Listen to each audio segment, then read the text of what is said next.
سلام سلام، نتمنى تكونوا بألف ألف خير ومرحبا بكم في قناتكم نيزو شانيل. اليوم غنوجدوا مع بعضياتنا مسيمنات معمرين بالكفته. شوفوا لي لا سوبليس كيف كيجيو رطيطبين، كيجيو لذاذ وما تشبعوش منهم، كيجيو بنانين. قبل ما نشوفوا ندوزوا للوصفه ونشوفوا المقادير، ما تنساوش تشتركوا في القناه وتفعلوا الجرس باش يوصلكم الجديد. ما تبخلوش علينا باعجاب وتعليقات. غنبداو بالعجينه ديال المسمن. كنديروا اول حاجه 250 غرام ديال الفينو، اي رابعه ديال الفينو. غادي نديرو الدوبل ديالها ديال دقيق الفورص، اي 500 غرام، نص كيلو ديال الفورص. غادي نزيدو الملحه وكنضيفو الماء اللي غادي يكفينا للعجن، يعني الماء يكون غير من الروبيني ما عادي. غادي نعجنوها واحد 10 دقائق في الماكينه. اللي ما توفرش عنده الماكينه ممكن يعجنها بيديه. من بعد ما كتعجن العجينه كتكون بهذا الشكل هذا، ما قاصحه ما خفيفه. العجينه ديال المسمن كنظن معروفه. غادي نديروها في شي طبيسه شي حاجه، نخليوها ترتاح واحد 15 دقيقه، ولكن قبل غادي ندهنوها بالزيت وغادي نغطيو عليها نخليوها ترتاح.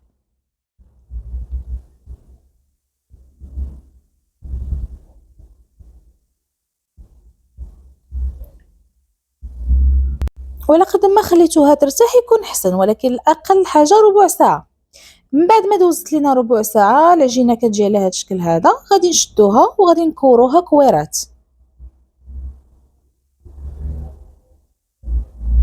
ما تنساوش تابوناو وتفعلوا الجرس باش توصلوا دائما بالجديد. وما تبخلوش علينا باعجاب وتعليقاتكم، وخليوا لينا رايكم في الوصفه في التعليقات، واللي عنده اي تساؤل ممكن يخليه لينا حتى هو في التعليقات.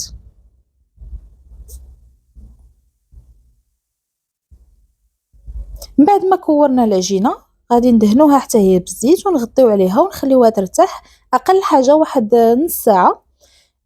اولا ممكن تخليوها حتى اكثر الا كان عندكم الوقت. ندوزو دابا نوجدوا الحشوه في هذا الاثناء. كناخذوا البصله، انا درت الخضاريه بصله كبيره.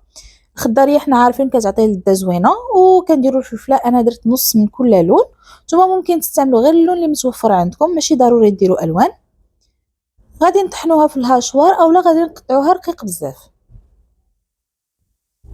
كنديروها في الصفايه باش كنصفيوها من داك الماء وما غاديش تخسر لينا دوك المستمنات اللي غادي نوجدوا. كنصفيوها مزيان من الماء ونخليوها تستقطر. شوفوا لي الماء اللي خرجت من هذه الحشوه. كنضيفوا عليها الكفته، انا درت نص كيلو ديال الكفته.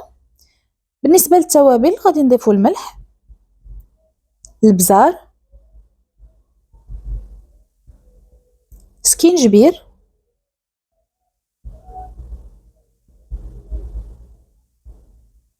الخرقوم، تحميره، الكمون، وكنضيفوا القزبر.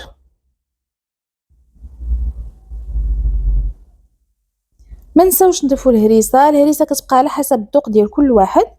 وكنديروا الربيع، القزبر والمعدنوس، وتكون شويه بالزيت.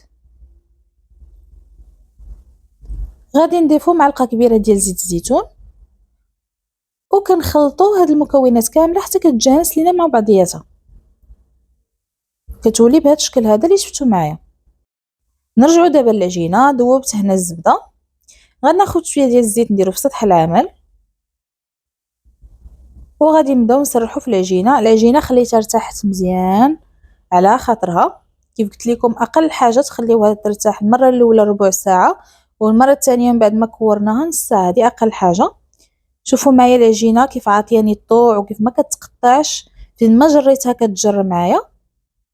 بالنسبه للعجينه الا كورتوها وما بغيتوش تخدموا بها داك النهار ممكن تخليوها في الثلاجه، والغد ليلي جبدوها خليوها واحد ربع ساعه وخدموا بها. درت هنايا الزبده وغادي نطوي عادي بهذا الشكل هذا.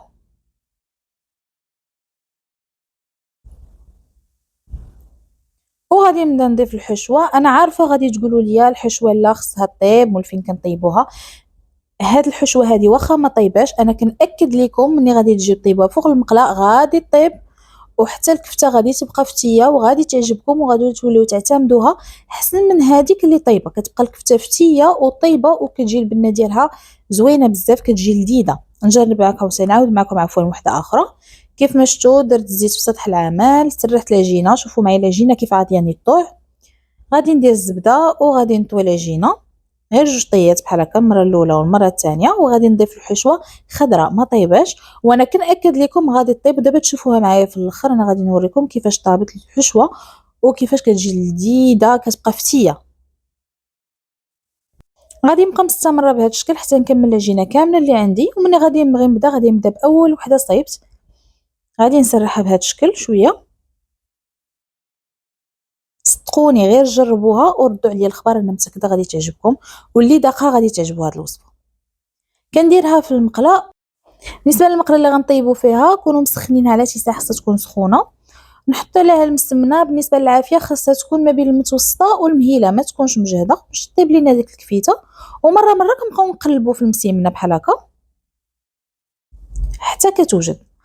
انا كنعاود ناكد لكم بلي الحشوه غادي طيب وغادي تعجبكم وغتوليو هي اللي غادي تعتمدوها. ما غاديش تبقاو دائما كطيبوا في الحشوه لانها كتاخذ لينا وقت. هذه ما غاديش تاخذ لك مجهود بزاف وكتجي لذيذ، كتجي احسن من الاخرى اللي طيبه.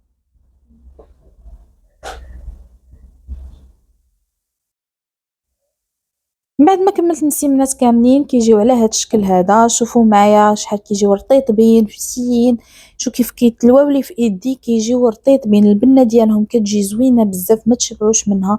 المذاق كيجي يا سلام. الحشوه كتجي طايبه لداخل وكتجي فتيه ولذيذه. شوفوا معايا نوريكم كيفاش كي كتجي فتيه، راه كتجي غزاله. غير جربوها، انا متاكده غتعتمدوا على الطريقه هذه كتجي زوينه.